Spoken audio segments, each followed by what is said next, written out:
গ্রামীণ ব্যাংকে পেট্রোল ঢেলে আগুন দেওয়ার চেষ্টা, নির্বাচন ঘিরে মাঠে থাকবে 9 দিনের বিশেষ আইন শৃঙ্খলা বাহিনী, জানালেন স্বরাষ্ট্র উপদেষ্টা।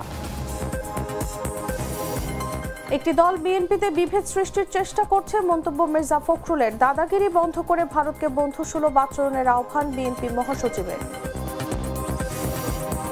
বিচারকের ছেলে হত্যা, পুলিশ হেফাজতে অভিযুক্তকে বক্তব্য দেওয়ার সুযোগ, আরএমপি কমিশনারকে আদালতে হাজিরের নির্দেশ। নাটোর থেকে শুরু হলো স্কুল ফিডিং কার্যক্রম, মাতৃভাষায় শিখতে পারাই প্রাথমিক শিক্ষার উদ্দেশ্য, মন্তব্য প্রাথমিক ও গণশিক্ষা উপদেষ্টার।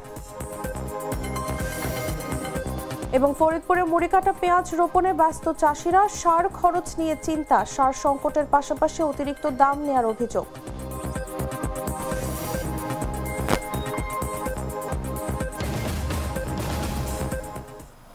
শুনছিলেন সংবাদ শিরোনাম। দর্শক, আমন্ত্রণ দেশ জুড়ে সংবাদে, সাথে আছি আমি তাসলিমা তিথি।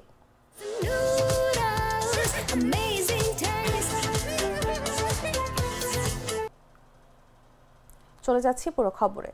ফরিদপুরের মধুখালীতে গ্রামীণ ব্যাংকের রায়পুর শাখায় দুর্বৃত্তরা পেট্রোল ঢেলে আগুন দেওয়ার চেষ্টা করেছে। শুক্রবার রাত 3টা থেকে 3:30টার মধ্যে এ ঘটনা ঘটানোর চেষ্টা করা হয়, তবে এ ঘটনায় কোনো ক্ষয়ক্ষতি হয়নি। দোষীদের খুঁজে আইনি ব্যবস্থা নেওয়া হচ্ছে বলছে পুলিশ।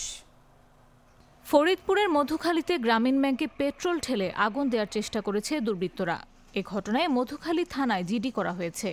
শুক্রবার দিবাগত গভীর রাতে উপজেলার রায়পুর ইউনিয়নের মাঝকান্দিতে গ্রামীণ ব্যাংকের রায়পুর শাখায় এ ঘটনা ঘটে।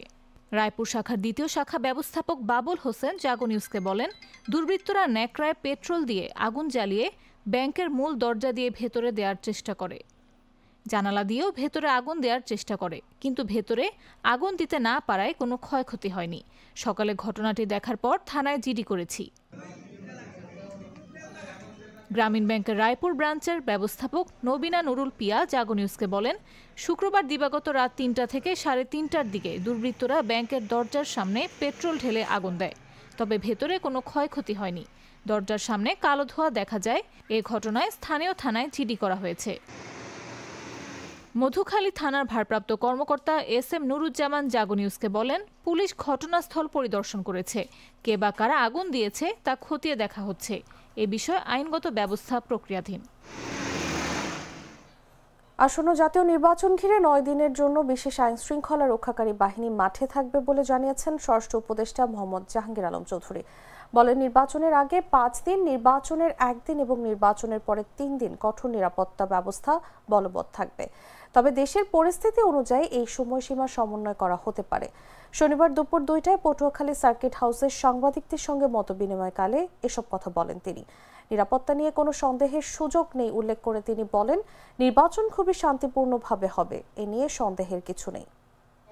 নির্ভর করে ইলেকশন কমিশনের উপর তাদের সাথে আলোচনা করছি, বাট আমরা প্রপোজাল দিচ্ছি 9 দিনের জন্য। ইলেকশনের আগে যে 5 দিন, সেই দিন তো একটা বড় ধরনের কার্যক্রম চলবে। যেহেতু এই সময় ধরেন আমাদের এখানে সেনাবাহিনী আছে মাঠে 30,000 প্লাস, হয়তো আস্তে আস্তে হয়তো আমরা তাদের উঠাবো এক সময়। আর এরপর ওই সময় আমরা প্রায় 1 লাখের মতো সেনাবাহিনী, প্রায় 1,50,000-এর মতো আমাদের, 35,000-এর মতো আমাদের বিজিবি থাকবে, প্রায় নেভি থাকবে প্রায় 5,000-এর মতো, কোস্ট গার্ড থাকবে প্রায় 4,000-এর মতো, র্যাক থাকবে প্রায় 8,000-এর মতো, প্লাস আনসার থাকবে প্রায় 5.5 লাখ টাকার মতো। এই আনসার কিন্তু ইলেকশনে একটা সবচেয়ে বড় ভূমিকা পালন করে। এবার আমরা আনসারের জন্য একটা করে হাতিয়ারও বেশি দেওয়া হচ্ছে ইলেকশন। প্লাস আমরা এবার বডি ক্যাম্প কিনে দিচ্ছি। এই জন্য ইলেকশন খুব শান্তিপূর্ণভাবে হবে, এমন কোথাও কোনো রকমের কোনো অসুবিধা। একটি দল পরিকল্পিতভাবে বিএনপির ভেতরে বিভেদ সৃষ্টির চেষ্টা করছে বলে মন্তব্য করেছেন বিএনপির মহাসচিব মির্জা ফখরুল ইসলাম আলমগীর। এ পরিস্থিতিতে দলীয় নেতাকর্মীদের সতর্ক থাকার আহ্বান জানিয়েছেন তিনি। শনিবার গোদাগাড়ীর ফাজিলপুরে প্রয়াত মন্ত্রী ব্যারিস্টার আমিনুল হকের কবর জিয়ারতের পর নেতাকর্মীদের উদ্দেশ্যে বক্তব্য রাখতে গিয়ে এই মন্তব্য করেন তিনি। মির্জা ফখরুল বলেন, বিএনপি ক্ষমতায় গেলে সীমান্ত হত্যা বন্ধ, ন্যায্য পানির হিস্সা ও পার্শ্ববর্তী দেশের দাদাগিরি বন্ধে গুরুত্ব দেওয়া হবে। মুক্তিযুদ্ধের সময় বাংলাদেশকে সহায়তা করেছিল ভারত, সেই হিসেবে এ দেশকে তাদের ভালো কিছু দেওয়ার কথা। কিন্তু দুঃখজনক হলেও সত্য, গত 17 বছরের শেখ হাসিনার আমলে তারা কিছু দেয়নি, বরং নিয়ে গেছে। এ সময় বাংলাদেশের ওপর দাদাগিরি বন্ধ করে বন্ধুসুলভ ও সহযোগিতামূলক আচরণের জন্য ভারতের প্রতি আহ্বান জানান বিএনপি মহাসচিব।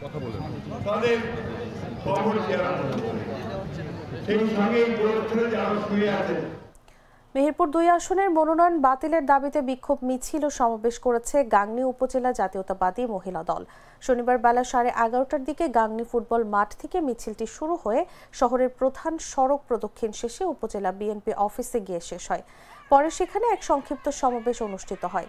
বক্তারা বলেন, মেহেরপুর 2 আসনে যে পদ্ধতিতে মনোনয়ন দেওয়া হয়েছে তা দলীয় জনমত বিবেচনায় হয়নি এবং তৃণমূল নেতাকর্মীদের আশা আকাঙ্ক্ষার পরিপন্থী। তারা অবিলম্বে এই মনোনয়ন বাতিলের দাবি জানিয়ে বলেন, দাবি পূরণ না হলে আরও কঠোর কর্মসূচি ঘোষণা করা হবে।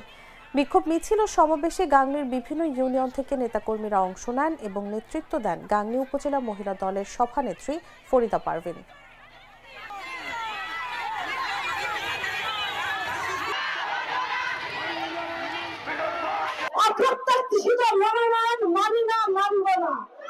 আমাদের 1 সপ্তাহের ভিতরে যদি মনোনয়ন পরিবর্তন না হয়, তাহলে আমরা 1 সপ্তাহের মধ্যে আমরা এই যে 52% ভোটার, তাই 52% ভোটারদের সঙ্গে নিয়ে আমাদের জাতীয়তাবাদী মহিলা দল এই রাস্তায় আমরা অবরোধ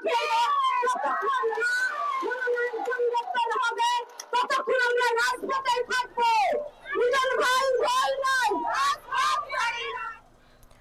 রাজশাহী মহানগর দায়রা জজ আদালতের বিচারকের ছেলেকে কুপিয়ে হত্যা ও স্ত্রীকে আহত করার ঘটনায় গণমাধ্যমে বক্তব্য দেন গ্রেফতার লিমন মিয়া।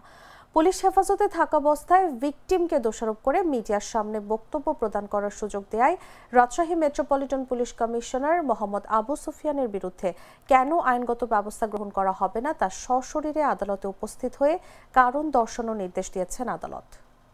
আসামি লিমন পুলিশ হেফাজতে থাকা সত্ত্বেও কি জন্যে ভিকটিম আমাদের মাননীয় মহানগর দায়রা জজ স্যারের মিসেসের বিরুদ্ধে কথোপকথনগুলো করেছে বা কিভাবে তার বক্তব্যগুলো মিডিয়ার সামনে আসলো পুলিশ হেফাজতে থাকা সত্ত্বেও, এই কারণেই মাননীয় চিফ মেট্রোপলিটন ম্যাজিস্ট্রেট আদালত হইতে মাননীয় পুলিশ কমিশনার স্যারকে সশরীরে হাজির হওয়ার জন্য 19/11/2025 তারিখে একটা আদেশ করা হয়েছে। দুধার চকলেটে একাকার হয়ে ওঠা প্রাণ লেয়ার, প্রাণ লেয়ার সম্পর্কের মিষ্টি ম্যাজিক। শিশুদের পুষ্টি নিশ্চিত করা, বিদ্যালয়ে উপস্থিতির হার বৃদ্ধি ও শিক্ষার্থীদের মনোযোগ ধরে রাখার লক্ষ্যে সারা দেশের নির্বাচিত সরকারি প্রাথমিক বিদ্যালয়গুলোতে স্কুল ফিডিং কার্যক্রম শুরু হচ্ছে। শনিবার নাটোর জেলা থেকে এই কার্যক্রম শুরু হয়। প্রাথমিক ও গণশিক্ষা মন্ত্রণালয়ের উপদেষ্টা অধ্যাপক ডাক্তার বিধান রঞ্জন রায় পোদ্দার শনিবার দুপুরে নাটোরের গুরুদাসপুর উপজেলার খুবজিপুর সরকারি প্রাথমিক বিদ্যালয়ে স্কুল ফিডিং কর্মসূচির উদ্বোধন করেন।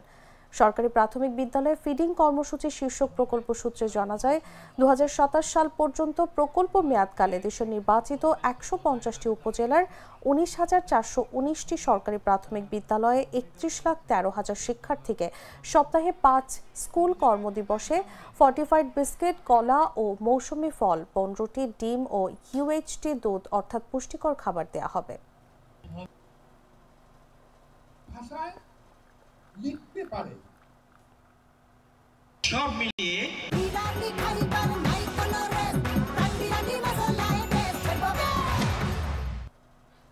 ফরিদপুরে চলছে মুড়ি কাটা পেঁয়াজ রোপণ। ব্যস্ত সময় কাটাচ্ছেন চাষিরা। এরই মধ্যে লক্ষ্যমাত্রার 75% জমিতে রোপণ সম্পন্ন হয়েছে। তবে বীজ ও সেচের পানিতে খরচ না বাড়লেও সার নিয়ে চিন্তিত কৃষক। চাষিদের অভিযোগ, কোনো সার সংকটের পাশাপাশি অতিরিক্ত দাম নেওয়া হচ্ছে। তারা বলছেন, স্থানীয় বাজারগুলো সারের কৃত্রিম সংকট দেখিয়ে অতিরিক্ত মূল্য আদায় করা হচ্ছে। এতে অনেকেই সময় মতো সার সংগ্রহ করতে পারছেন না। এতে রোপণ করতে দেরি হচ্ছে, ফলে তারা ক্ষতিগ্রস্ত হচ্ছেন। এর প্রভাব মুড়ি কাটা পেঁয়াজ আবাদ ও উৎপাদনে পড়তে পারে বলে আশঙ্কা করছেন তারা। এছাড়া পেঁয়াজের বীজ, সার, কীটনাশক, শ্রমিকের মূল্য সহ প্রয়োজনীয় জিনিসের দাম বেড়ে যাওয়ায় উৎপাদন খরচ বাড়ার আশঙ্কা আছে। মুড়ি কাটা পেঁয়াজের লক্ষ্যমাত্রা পূরণে এবং ন্যায্য খরচে পেঁয়াজ আবাদ ও উৎপাদনে সারের ন্যায্য মূল্য নিশ্চিত করা জরুরি। যদিও ডিলাররা অভিযোগ অস্বীকার করেছেন। কৃষি কর্মকর্তারা বলছেন, কেউ অভিযোগ করলে তা খতিয়ে দেখা হবে। বাজারে উঠাইলেই এই পেঁয়াজ 2-4 মাস থেকে পর পেঁয়াজ বাজার উঠে যে এখন যে দাম আছে এই দামের অনুসারে আমরা এরকম দাম হলে আমরা লস, কৃষক লস। তার কারণ আমরা এই পেঁয়াজ আরও দাম চাই, ভালো দাম চাই, বেশি দাম চাই, যাতে পেঁয়াজ যাতে উন্নত হয়, কৃষক উন্নত হয়, এটাই আমরা আশা করি আপনার কাছে। খুব ভালো হয়েছে, 10 দিনে তো লাগাইছি, 10 দিন ধরে গাছ খুব ভালো হয়েছে। এখন এটা বাজারে উঠতে 2-1 মাস সময় লাগবে। যদি এটা বাজারে উঠাতে পারে আবহাওয়া ভালো হইলে, তাহলে দাম ভালো পাবো। আর সরকারের কাছে এটা আবেদন, পেঁয়াজের দাম জানাবো। দর্শক, সংবাদ শেষ করার আগে শিরোনামগুলো জানিয়ে দিচ্ছি আরও একবার।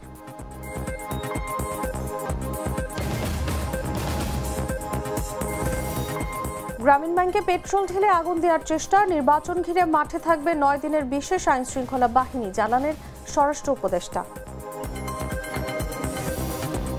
একটি দল বিএনপিতে বিভেদ সৃষ্টির চেষ্টা করছে, মন্তব্য মির্জা ফখরুলের। দাদাগিরি বন্ধ করে ভারতকে বন্ধুসুলভ আচরণের আহ্বান বিএনপি মহাসচিবের।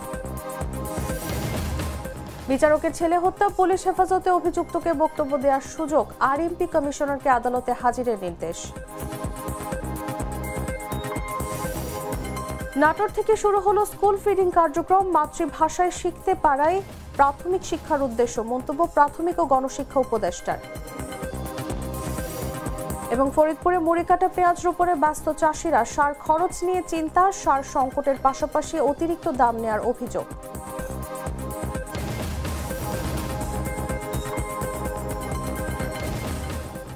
দর্শক, এই ছিল দেশজুড়ে সংবাদে। এরপর দেখবেন সন্ধ্যা 7টার নিউজ।